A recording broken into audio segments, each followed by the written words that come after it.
बड़े कमाल की बात कही है किसी ने कि अवसर और सूर्योदय में एक ही समानता है, देर करने वाले हमेशा इन्हें खो देते हैं। जय श्री कृष्णा दोस्तों, एक छोटी सी कहानी लेकर आए हैं आपके लिए।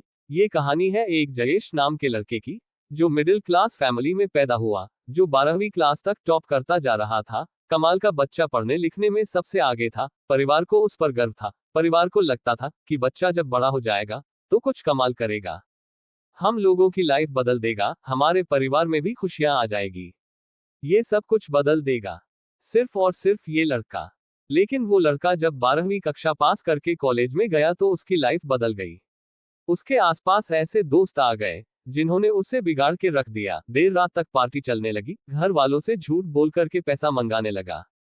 घर वालों को समझ में आ रहा था। उन्होंने एक दिन इसको समझाने की कोशिश की, लेकिन जयेश ने घर वालों को डांट दिया कि आप मुझे ज्ञान मत दीजिए, मुझे सब कुछ मालूम है और आपके ज्ञान से बात नहीं बनेगी, आप शांत रहिए, मैं अपनी जिंदगी जी लूंगा। घर वालों ने कुछ नहीं बोला।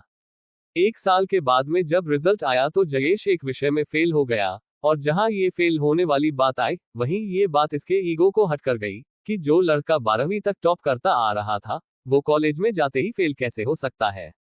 और यह जो फेल होने वाली बात थी, इसके मन में, इसके दिमाग में इतना घर कर गई कि ये घर में बंद हो गया, एक कमरे में रहने लग गया, घर वालों से बात करना बंद कर दिया, दोस्तों के फोन उठाना बंद कर दिया, यहाँ तक कि बाहर आना जाना बंद कर दिया। जयेश धीरे धीरे डिप्रेशन का शिकार हो रहा था।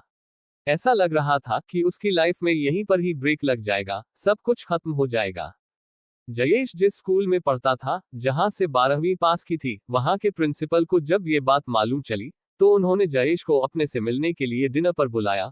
वो ये इनविटेशन रिजेक्ट नहीं कर सका। इसको मानना ही था कि न्योता आया था, प्रिंसिपल साहब के यहाँ जाना था।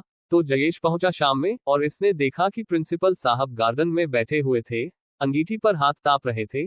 सर्दी का माहौल था। ये भी जाकर के बैठ गया। उन्होंने पूछा कि क्या हाल चाल है बेटा, क्या चल रहा है? तो कुछ नहीं बोला। करीब 10-15 मिनट तक दोनों के बीच में बातचीत नहीं हुई।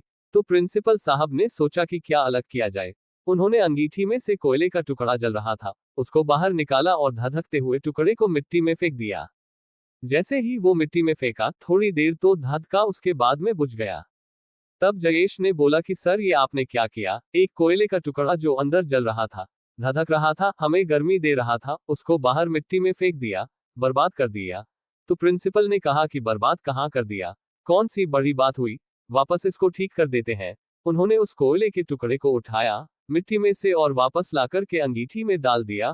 फिर से वो टुकड़ा थोड़ी देर बाद जलने लगा, गर्मी देने लगा। तो प्रिंसिपल ने पूछा कि बेटा कुछ समझ में आया? जयेश ने कहा नहीं। प्रिंसिपल ने कहा कि बेटा, मैं यही समझाने के लिए तुम्हें यहाँ बुला रहा था।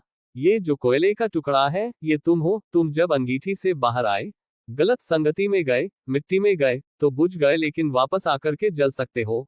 शर्त यह है कि अब अंगीठी में वापस आना होगा, अपनी जीवन शैली बदलनी होगी, अपने दोस्त बदलने होंगे। बस इतनी सी बात तुम्हें समझाने के लिए यहाँ बुलाना चाहता था। जयेश को सारी बात समझ में आ गई, उसकी लाइफ बदल गई।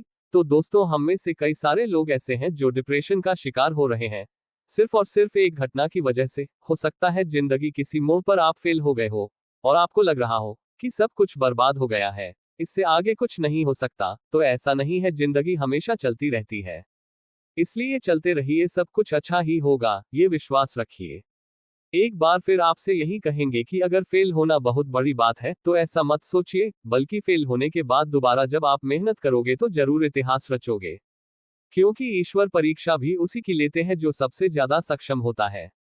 दोस्तों, वीडियो अच्छी लगी हो तो लाइक, शेयर और कमेंट में जय श्री कृष्णा जरूर लिखें, तथा चैनल को सब्सक्राइब करना मत भूलिएगा। धन्यवाद। जय श्री कृष्णा।